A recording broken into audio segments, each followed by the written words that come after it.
Now we discussing about the application of uniform circular motion. In previous period we start the rotational dynamics new chapter. In previous two period discuss some other articles, characteristics of circular motion, kinematics of circular motion, in which discuss angular displacement, angular velocity and angular acceleration. Also we detail discuss uniform circular motion, non-uniform circular motion, and also discuss dynamics of circular motion, that means centripetal force and centrifugal force. Now their application of uniform circular motion we will start. This article 1.3 on page number 3 in textbook, and this point is 1.3.1 vehicle along a horizontal curved track. What is vehicle along a horizontal circular track? This is first application of the circular motion. Vehicle means we know what is vehicle. Vehicle means motor, car, etc. When motor moving along the horizontal circular track, curved road, what happen in this case?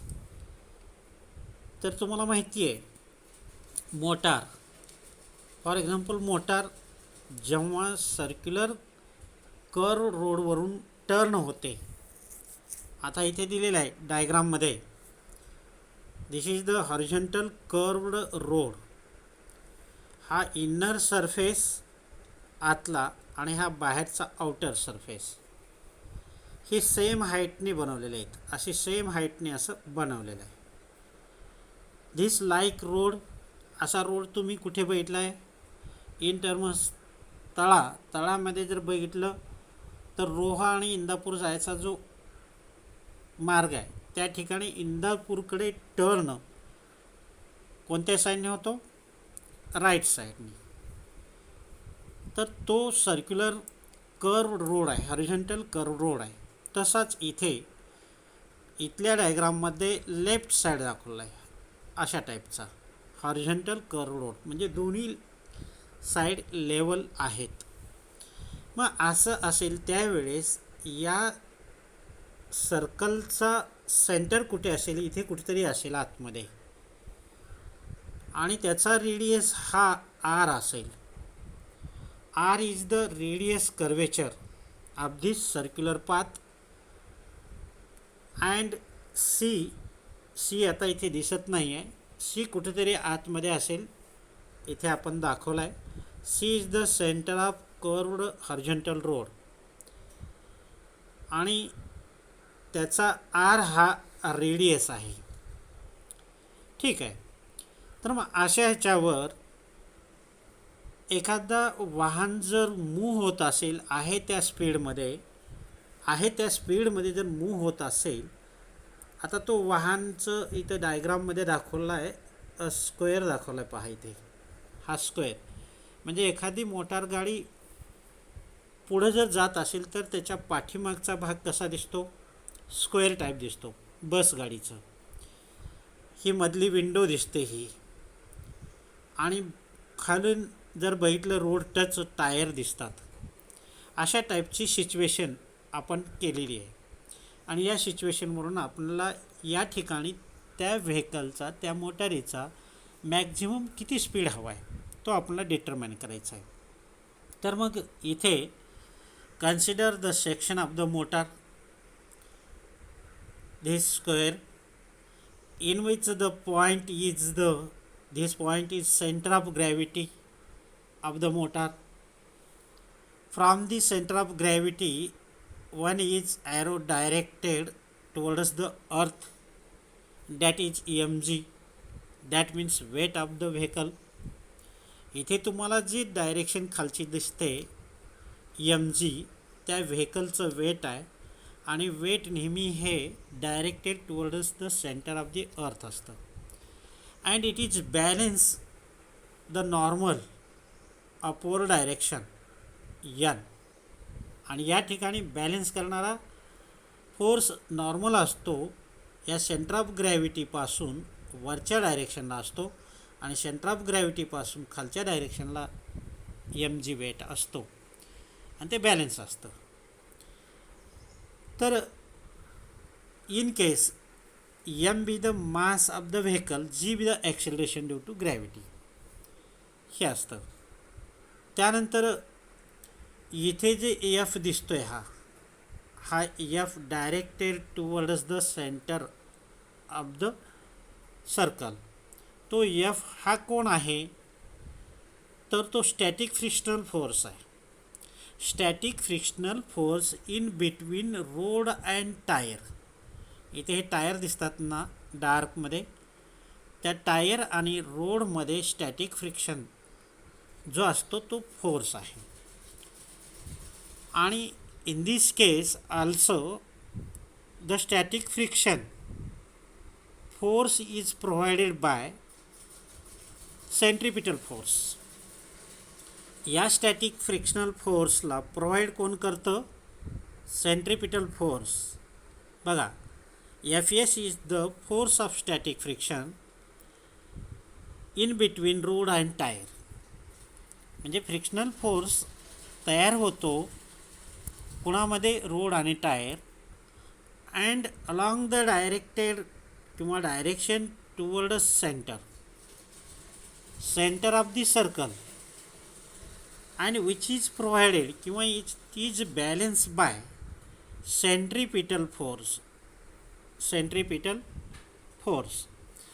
And then we know centripetal force is equal to, आपल्याला माहिती आहे, we discussed in previous period, centripetal force mr square or mv square. म्हणजेच this frictional force is equal to centripetal force. हा frictional force झाला आणि हे centripetal सेंटरकडे directed असलेला force आहे तो त्याला बॅलन्स झाला. हा एक्सप्रेशन घ्या किंवा हा एक्सप्रेशन घ्या. हे इक्वेशन नंबर 1 झाला. इक्वेशन 2 कोणता आहे, हा 2 इक्वेशन झाला. इक्वेशन 1 आपण हा घेतलेला आहे, normal balance to the weight of the vehicle, हा घेतला आहे, N is equal to M जी.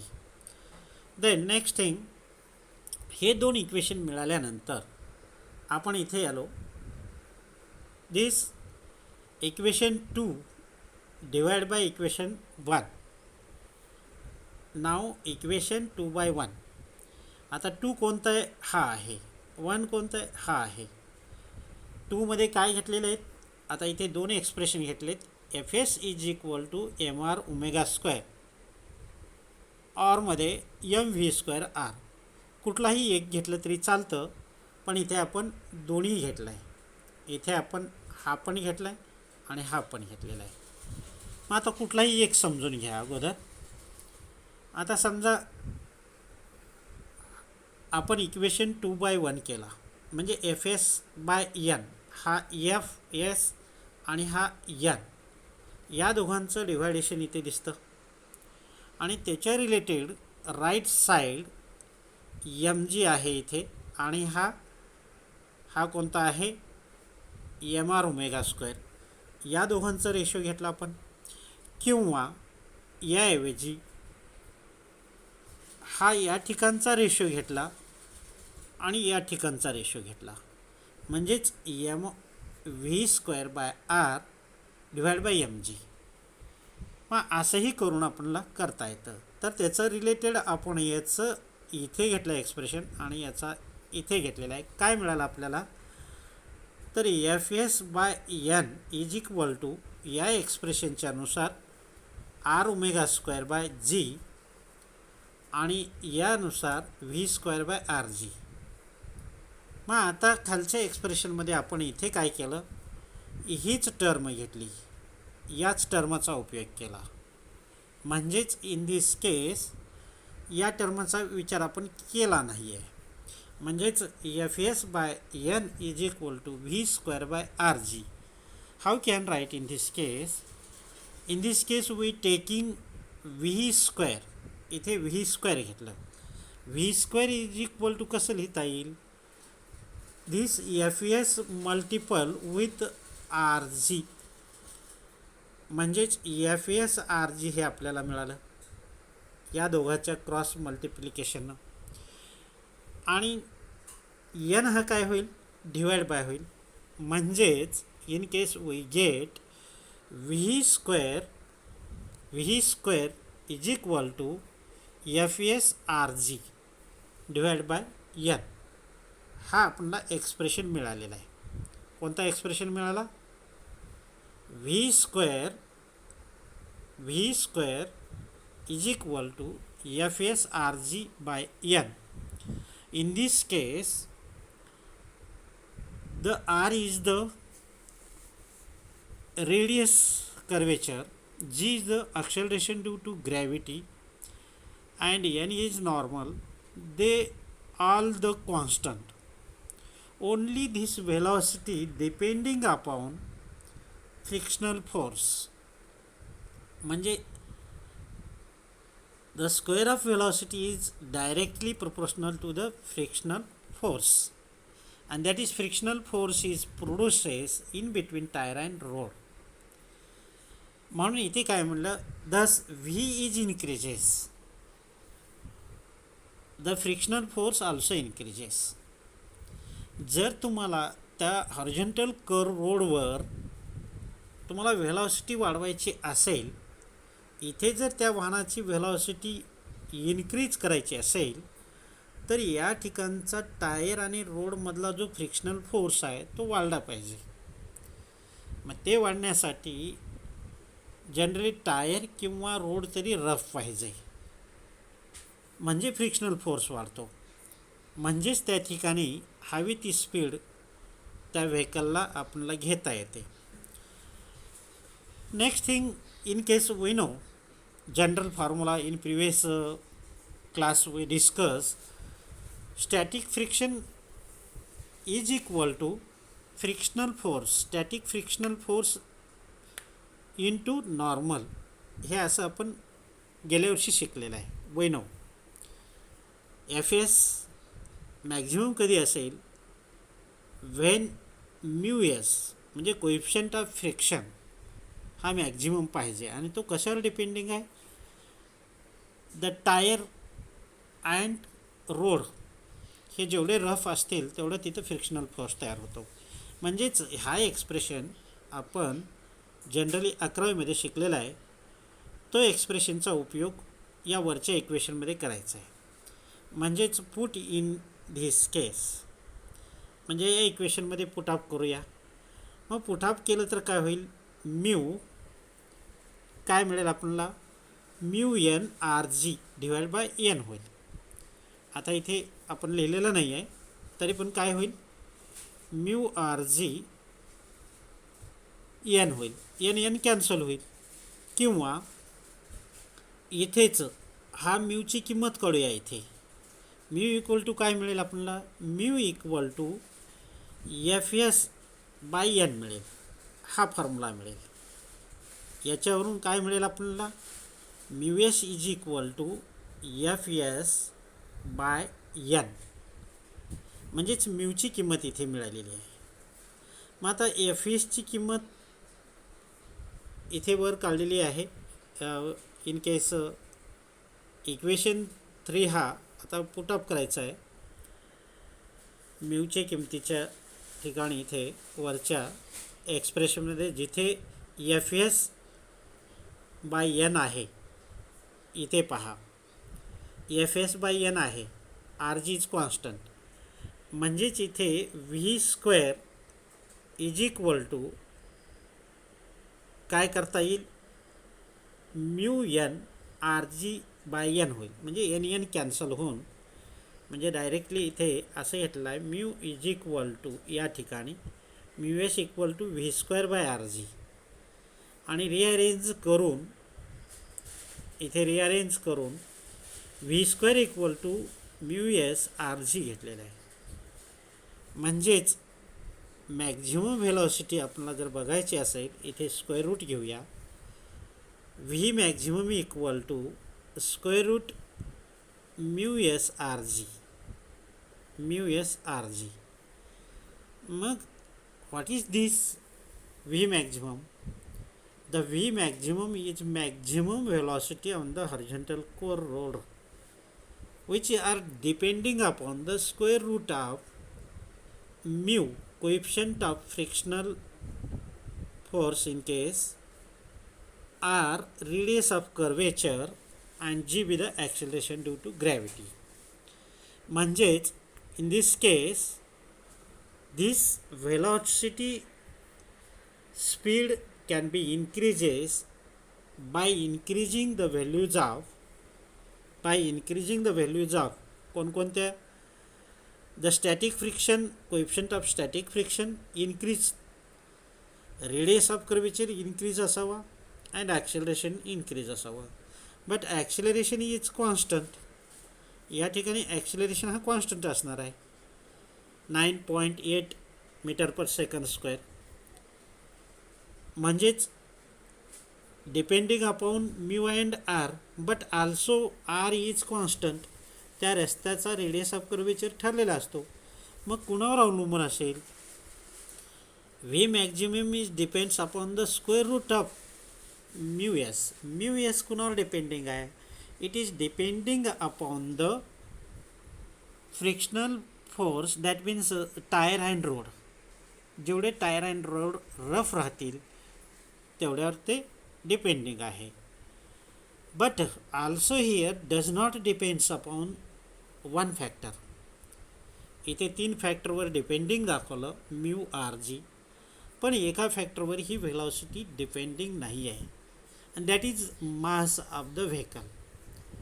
तो व्हेकल कार असेल, छोटी गाडी असेल, मोटार असेल, मोठी असेल, छोटी असेल, त्याचा मास कमी जास्त असेल त्यावर डिपेंडिंग नाही आहे.